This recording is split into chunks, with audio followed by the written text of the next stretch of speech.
Hi everybody, welcome to my channel for the first battle report of the SmithF Invitational tournament. I'm facing Omar coming from the channel Jimmy Boy Hour. He also made a battle report about this game, so if you want to have both player perspective, which might be interesting, you can go watch his battle report too. So this was the first round. Here you have my list. I explained it in the previous video, and you also have my opponent's list here. So basically he's playing an MSU dwarf with a king on the war throne. It's not the nasty king, meaning he has no multiple wound, no strength 10 against resilience 5, no stuff like that. So it's just straight 4 attack strength 6, 1 up rerollable on the throne basically. And he's also a bit cheaper than the normal guy, which is a bit stronger in combat. 1 anvil of power. He has 5 units of warriors with pet weapon champion in core, 2 units of Kingsguard, 1 unit of deep watch with standard bearer and an additional battle rune, 12 ranger in scout with shield crossbow and 1 cannon. So a lot of units for 3000 point list. We played Capture the Flag on Dawn Assault. As a reminder, we played on a smaller map because it's only 3k.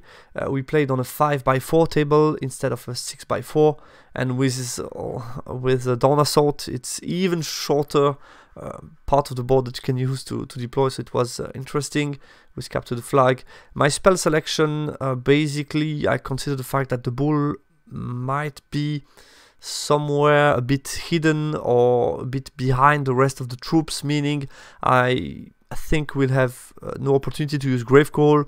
Mark for Doom has no big interest in this game, so the spell selection was pretty easy. I took 2 blasts to cause some damage to smaller unit. Ward save is always useful. Can boost some unit, also boost himself if he wants to come out.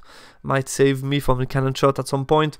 And then Hereditary is a good way to give a reroll to wound to the Incarnate in close combat, and also debuff the weapon skill. So yeah, straightforward spell selection. Anvil took -1 to hit, -1 to wound, reroll to wound, and it took an additional -1 to wound with the Standard of Wisdom. Matchup analysis. So yeah, I was eager to face his list because I think it's a particular challenge to face such a list. It's a swarm list, in my opinion, meaning you have a lot of resources on the table, and it plays like in waves. I think having watched a lot of his battle report before, I knew more or less how he was going to play the list. I knew there are lines of units because they cannot be, there are some columns with units behind each other, so you need to know how to engage. There are a lot of counter charges possible, so yeah, you need to be sure when you go in combat that you are not going to be counter charged by too many things and then lose, because if you get 200 points warrior to in exchange lose 400 points of anointed, yeah, you didn't win much. Secondary objective, I have a clear advantage, has so many scoring units. Obviously this should be to my advantage in this game. Great Bull versus the Cannon. So you know that when you face Cannon, you need to find a way to hide a little bit the Great Bull. In this list, I have the Bastion, meaning if you have the Cannon on this part of the board and then the Bastion somewhere in my lines, then there is a way to hide the bull behind. But that will also mean that the bull will be far away from the opponent's unit, and will need to be very careful how he moves and when to engage in combat.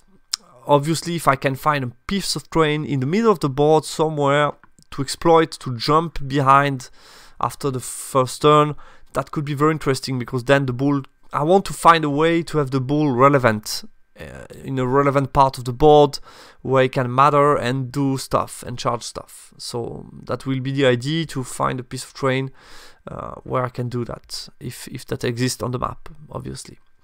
Incarnate seems very strong in the matchup. With all this grind attack against the armor save, that might be very good, especially against Deep Watch, Kingsguard. So I think Incarnate are key in the matchup. And yeah, obviously I found some weakness when I analyze his list. I think he has not much range damage, and he has a bad projection, meaning he struggles to go forward quickly. So I think I can use that to my advantage, because as long as we play a little bit standoff and I can use my range damage, I should do much more damage than him. With the Bastion, with Occultism, a couple of bow shots, I could reduce a couple of units and then make easier for me to engage in close combat. And the fact that he's not that fast forward means that if I'm smart enough, I could delay that a little bit and make sure I can kill enough to like limit the risk for me later on in combat. My estimation of the matchup would was 13. Deployment. So interestingly enough, I won the roll for sides, meaning I was able to find a very good spot for my bull. We have this part of the board with a hill, so I took this down assault, and my opponent has this part of the board that I gave him. I gave him the house and nothing too good, so the choice was pretty easy for me. And then he decided to drop everything for first turn. You have in blue his warrior unit, in light blue the deep watch with the king, and then the two Kingsguard units in the back with the Anvil of Power and the cannon here. And my counter deployment was the following. So I wanted to make sure, first of all, that the crossbow didn't have too many juices target early on. I know they can do some bit of damage. I wanted to block the scout in the water, because if they move in my backline, that can be very annoying. So I allowed them to take spot on the right, meaning I was able to close the right part of my deployment with the Bastion that is very solid, soft cover, 3+ armor save, a lot of ranks. So that was the very solid piece in my list. And it's often the central piece of the list, this Bastion unit in my list, because you can rely on it. It has so many ranks. And then I put my eating unit on the left part of the board with the BSBs in the vassals in the middle to get some shots, be in the middle of the board, be able to move back, and then if needed, he can always jump behind the hill and hid somewhere if things get too dangerous for him. And basically, I like the fact that I can use cover to all this piece of terrain to gain soft cover to my advantage. Obviously, the Bastion has soft cover in his rule, so that's easier, and the rest can all use possibly cover if needed. I put my Anointed on the far left because I thought they might be able to move and find spot where they can charge a lot of stuff with their eye movement. I like the position the bull can play, and he said in his battle report he put the cannon here to deny me possibilities to play on the left part here between these two pieces of terrain. Okay, I get that, but yeah, on the other hand, it allows me, if you see here, the arc to go up to here with my bull, and therefore to watch all the middle part of the board and still be hidden from the hill. I also like the fact that the Incarnate can move on the hill to get some reroll charges. Since they are scary for my opponent, I thought that might be interesting for me, and if they get shot too much, I can always move behind the hill. So yeah, I like a lot the piece of terrain that are available to me on this part of the board. So let's start with Dwarf turn 1. He moves forward, push max with the warrior, the rest follow behind. Nothing much more to say. He got a couple of buffs on the early warrior unit, like 1 roll to wound, and with shooting from crossbow he did 1 wound to my Anointed. Also worth mentioning, he got 3 hatred. I don't remember the name, but he got hatred on Anointed, Incarnate, and Bastion. So my 3 main combat unit, and he considered the fact that the bull might not fight that much, so he didn't want to give hatred on him. My turn 1. So I go on the hill with Incarnate to be able to be a threat, force him to give me things to eat. If he wants to push forward, I put the Anointed as well on the hill with a corridor to pass and be able to charge stuff in the middle if they want to, but at the same time they gain soft cover because only a small part is on the hill. So that was important to avoid taking too many wounds from these crossbows here. I moved the Bastion forward to shoot at the first warrior unit. I didn't move the vassals to get no penalty for shooting. And yeah, the bull moved slightly to the right to be able to get some 18-inch range for the breast weapon, basically. In Magic, my opponent dispelled the breast weapon. I got Pentagram, which killed 1 warrior here, and I got an Hereditary to put Flame Wheel token on this unit. I consider the fact that this unit might be able to put some token more in the middle, and I might maybe struggle to get marker here, so I wanted to put a marker in case we get in the future some combat. I will get reroll to wound on them, and it's permanent, so it's very nice. Shooting was very, very powerful. I killed 9 of them with my Bastion, didn't expect that. And unfortunately for me, I decided to shoot first with vassals against this unit, killed one, put some marker, and then I shoot with my bastion and kill 9, meaning there was 1 remaining. So I could have done the opposite, to save first the bastion and then the vassals to try to kill the last one. But yeah, doesn't matter that much, to be honest. His turn 2, he pushes forward, chaff the incarnate, push forward with the rest. In the magic phase, he got -1 to hit on this warrior, reroll to wound on this warrior as well. I didn't consider the charge being interesting for me, because if I charge here, it's a middle long charge possible for the king, and if he gets into my line, I wasn't too happy about that. Furthermore, he can always like combo and say, okay, this unit goes there, this goes there, and then it frees up space for other stuff. Also, these guys weren't too far, so if he double charge me, he can surely get some Kingsguard. So for me, that was too early, and I wanted to do more damage, so I let the buff goes off. With crossbow, he did 2 wounds to my incarnates. Cannon didn't hit all these 2 turns. My turn 2, so I just back off a little bit.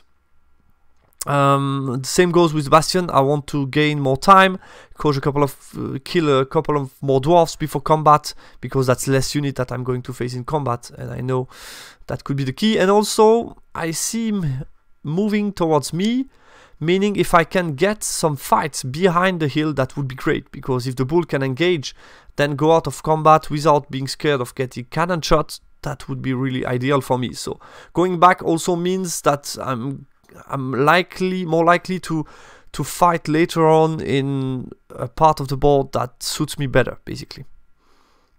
And also, if I engage even without any piece of terrain covering me, it will be long range, so it's always better against this cannon and the shooters as well. Yeah, magic phase, what did I get off? I got tried pentagram but fail, a dispelled breast weapon, I got +1 ward save on the incarnate to protect them a little bit. Vassals try to shoot off the last guy but fail, and Bastion shoot before again and shoot against this unit and kill 5 of them. So I'm not bothered that much by the remaining guy. Yeah, obviously with all these shots I expected to kill him, but I'm not expecting to charge with the Bastion, meaning the fact that he chaffs me, yeah, it's not that problematic. I like the fact that the Bastion was able to do 9 wounds, 5 wounds again here. That's quite a lot, so I was quite happy about that.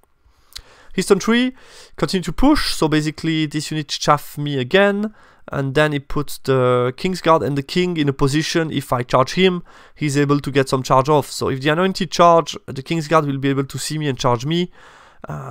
If the incarnate charge, the king will be able to charge me. So that's a little bit his plan. Yeah, on the right, he starts a maneuver to try to threaten later on my flank, use the lone guy as chaff to avoid me charging anything, so obviously that's a big help.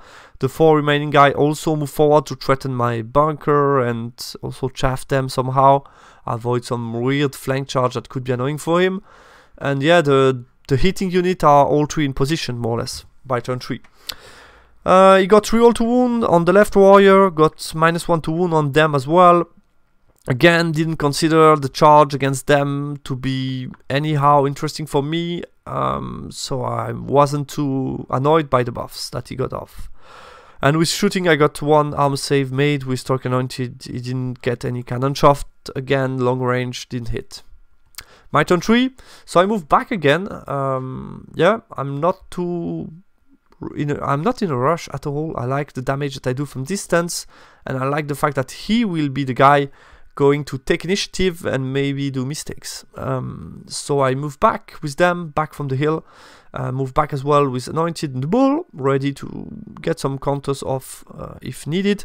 These guys also back off a little bit, because by backing off I saw that basically he can charge Bastion, he can charge the Incarnate, but that's not too scary for me, because these 2 units should be able to hold against anything, meaning then I have counters in position, and especially the Flying Bull that is not chaffable.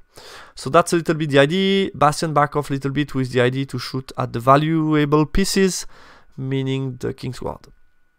In the magic phase, I got a breast weapon that killed a couple of warrior, I think in this unit. I kept that for the end, but I think I killed a couple of warrior at the end. I dispelled the ward save, I failed pentagram, and I failed hereditary as well. Shooting, I killed with them 3 guys here, and he failed the 10 without reroll. Obviously, he has no BSB, and flee just in front of the deep watch, which is which is very nice for me. Bastion killed 3 of the Kingsguard, and yeah, that was it. His turn 4, he decided to combo charge me on the right, so the single guy go to the corner, Kingsguard middle, and the warrior to the right. So I was okay with that. I hold against him, hold against them, and then stand and shoot on the third charge. I was really waiting for the Kingsguard.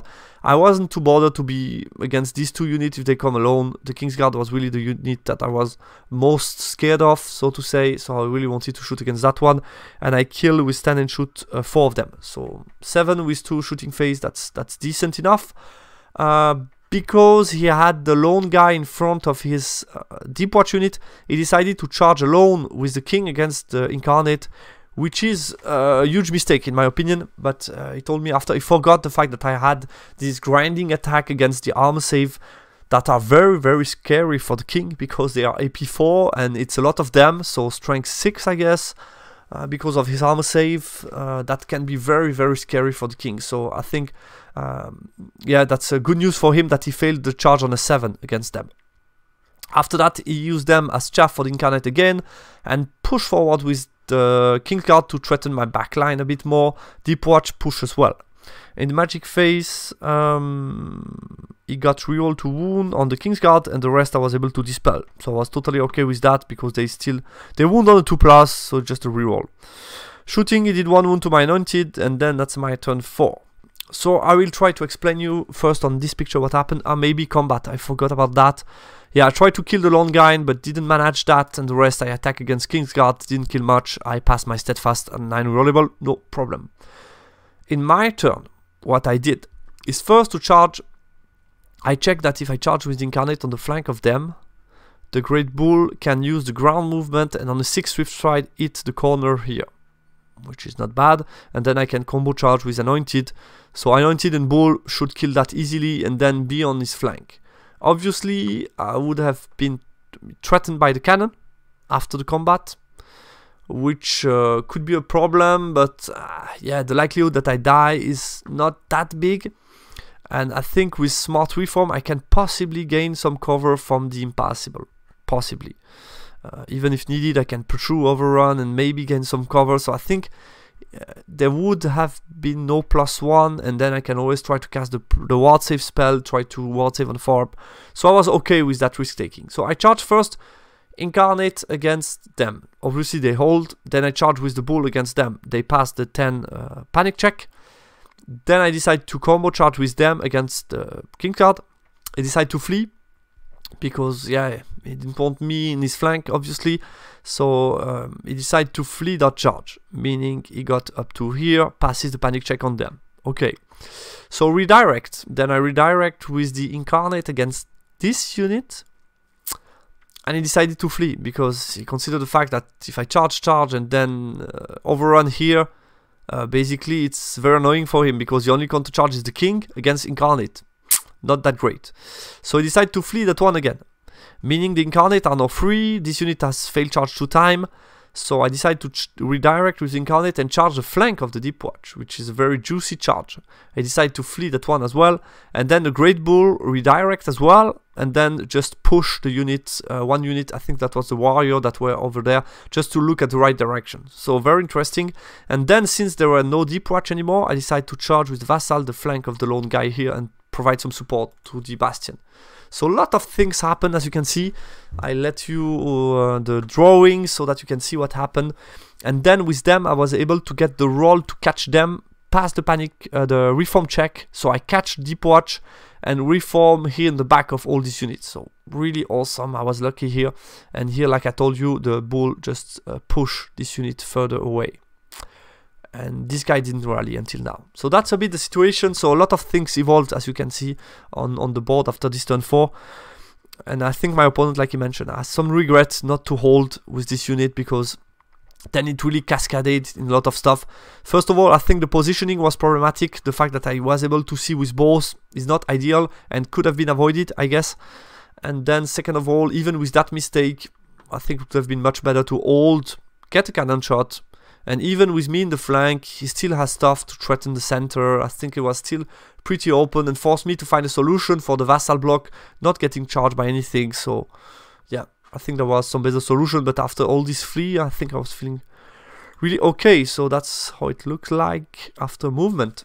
In the magic phase, what did I get? I got hereditary off, and also breast weapon that killed 5 of these guys. And that was it, more or less. Close combat, I killed a lone guy with the vizier, and he broke my bastion unit. And it was, I think we solved it the right way. We had a question here. But since this unit can pursue and overrun, and this unit can pursue me, since it's my active turn, I think I'm solving first my overrun against the flank of the King's Guard, pinning them down in a new combat, and then he can solve the pursuit of the warrior against the bastion. So I fled off the board, and they just pursue. So that's how we solved it. If it's wrong, please let me know in comment. I would be interested, but I think that's the right way to solve it. His turn 5. So yeah, you need to imagine here in combat, I'm in his flank. This unit is over there, just turn around. He didn't rally, or he rally, don't remember. This guy didn't rally, fortunately for him.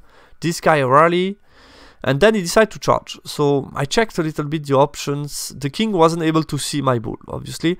And then these 2 units, yeah, I found it too risky because the king had an overrun pass against the bull. The likelihood that he gets through the anointed is, yeah, I think I didn't run the math, but the math, sorry. But if he kills one model, he got hatred against the unit, so it's likely that he finished off the last model, meaning I have only 10 attack going back. I can try to kill all the warriors, get a 5, maybe I stick combat. It's possible that I'm able to stick, but I wasn't feeling too confident about taking that risk. I prefer just to flee and make him fail charge. So that's what I did. I fled, unfortunately, off the board, and he failed charge, and I was sure that he wasn't able to get into the bull. I didn't like, I consider the fact that I'm too much in control. I have the objective. I can sacrifice this unit, this amount of point, to still get be in control of the outcome of the game and what should happen the next turn. So I didn't like the risk of that that fight, but definitely I think it's more or less 50-50. I should calculate that, but I think from quickly calculated, I think it's more or less 50-50 because he got 4 attacks, strength 6 with hatred, should kill 1 model, and then with these guys maybe 1-2 wounds, and I should kill all of them between the attack and the stomps. So 5-5. Yeah, maybe I lose by 1 or 2. I'm not, I think I was within BSB, but I'm not 100% sure. Definitely that also is a huge impact, but yeah, just too risky considering the overall board situation. So my turn 5, what did I do? I moved Incarnate forward to block him. He has no musician, he cannot escape, so I'm sure to get him. He can charge me, I can charge him, but I will get him on turn 6. Turn around these guys to finish off the little guys that were remaining. These guys are still fleeing. The bull just moved to the side to do some blast against the smaller unit. In the magic phase, just with shooting magic phase, I killed the 2 remaining guy. And then his turn 6, what happened more or less? Yeah, he charged me for the fun, but I would have charged him the turn after, so it didn't change much. I killed him before he go, more or less. And then on my 6, I tried to kill that, but didn't do it. And the King's Guard didn't rally and fled off the board, so that's really unfortunate for him. And yeah, I didn't charge the king. A little bit, mistake on my part, because on turn 6, I have a charge and a flank, so that's +2. And he has only 4 attack, strength 6, no hatred, a couple of attacks from the throne. So the odds are he should lose the fight by 1 or 2, meaning get a break test, no reroll. And even if he rolls perfect, like 4 attack, 4 wounds, I have a charge and flank, so I lose by 2, I'm supernal. So I forgot a little bit the overall situation, the fact that it was getting a bit late, to be honest, and the fact that I'm supernal, he's not the strong king on the throne that you usually see with multiple wounds. I had no risk in taking that charge. So that was a mistake, because possibly it could have failed the break test and I could have got a huge amount of points. So that ended up being a 15-5. Basically, yeah, I lost Warriors, Anointed, and the Bastion, and took a bunch of stuff, and also secondary being Capture the Flag. Post-game analysis, so yeah, lucky with the map, lucky with winning the side of the map, so I cannot complain about that. That helped me a lot. And then I just took advantage of his low movement to try to decide when and where and how we fight. And I think relatively happy about my game plan. Took my time.